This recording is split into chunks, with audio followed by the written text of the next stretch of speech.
بسم اللہ الرحمن الرحیم۔ السلام علیکم۔ میں کل سے مسجد نہیں آؤں گا۔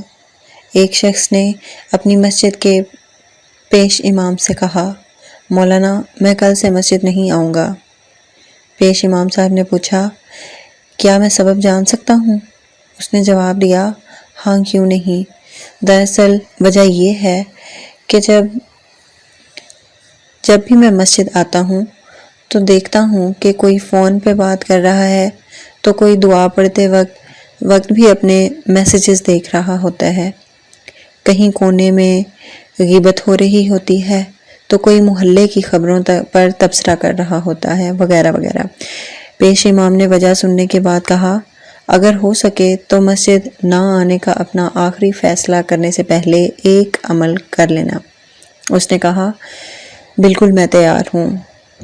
مولانا مسجد سے اپنے حجرے میں گئے اور ایک بھرا ہوا گلاس پانی کا لے کر آئے اور اس شخص سے کہا، یہ گلاس ہاتھ میں لیں اور مسجد کے اندرونی حصے کا 2 چکر لگائیں، مگر دھیان رہے پانی چھلکنے نہ پائے۔ اس شخص نے کہا، قبلہ اس میں کون سی بڑی بات ہے، یہ تو میں انجام دے سکتا ہوں۔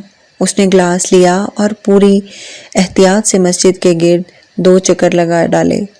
مولانا کے پاس واپس آ کر خوشی سے بتایا کہ ایک قطرہ بھی پانی نہیں چھلکا۔ پیش امام صاحب نے کہا، یہ بتاؤ، جس وقت آپ مسجد کا چکر لگا رہے تھے اس دوران مسجد میں کتنے لوگ فون پر باتیں، غیبت یا محلے کی خبروں پر تبصرہ کر رہے تھے؟ اس نے کہا، قبلہ میرا سارا دھیان اس پر تھا کہ پانی چھلکنے نہ پائے، میں نے لوگوں پر توجہ ہی نہیں دی۔ پیش امام صاحب نے کہا، جب آپ مسجد آتے ہیں تو اپنا سارا دھیان خدا کی سمت رکھیں۔ جب آپ خالص خدا کے لیے مسجد میں آئیں گے تو آپ کو خبر ہی نہ ہوگی کون کیا کر رہا ہے۔ یہی وجہ ہے کہ قرآن کریم میں فرمایا ہے، رسول صلی اللہ علیہ وآلہ وسلم کی پیروی کرو۔ یہ نہیں کہا کہ مسلمانوں پر نظر رکھو کون کیا کر رہا ہے۔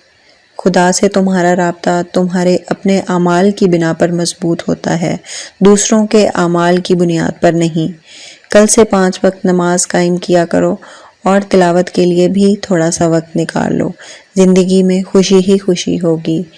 اللہ ہم سب کا حامی و ناصر ہو، آمین۔ مزید ایسی ویڈیوز کے لیے ہمارے چینل کو لائک اور سبسکرائب کریں۔